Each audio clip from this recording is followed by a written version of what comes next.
Bhadrak Basudevpur नाईकाणीडीही बालीमुंडा छकरे truck driver संदेहजनक मृत्यु घटना नुआ ट्विस्ट आसी दुकान बारंडारे बांती करिबारु ड्राइवर प्रफुल्ल मोदी को हत्या करथिला दोकानी नायकाणीडीही पुलिस प्राथमिक तदंत पर यह जानिबा को पाइछि। घटना केमिति घटितला पुलिस आज क्राइम सीन ब्रिगेड बेले अभियुक्त तार डेमो देखाइछि। 14 तारिख राति एक आयरन बोझेई ट्रक धामरा अभिमुखे जाउतवा समय बालीमुंडा छकरे यांत्रिक त्रुटि देखा दैतला। ड्राइवर प्रफुल्ल राति मद्यपान करी दोकानी बारंडारे बांती करदेबारु दोकानी जनक घोषाड़ी गोईठा परे गोईठा मारी चलते एथरे तांकर मृत्यु होइदिबारु तांको मृतदेह ट्रक निकट में फिंगी देइथिले। एही घटना रे पुलिस दुई जन को गिरफ्त भी करिछि।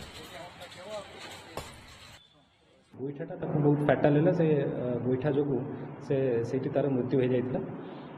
परवर्ती समय आम बॉडीटा को जब्त करके आम पोस्टमार्टम करूँ। पोस्टमार्टम गोटे टीम ऑफ डॉक्टर्स को द्वारा होता। तो बेस्ड ऑन तांकर ओपिनियन आज आम दी जन एक्यूज विश्वजीत सामंत ओरफ जीतू और परितोष सामंत ओरफ जीतू से कोर्ट चालान करूँ।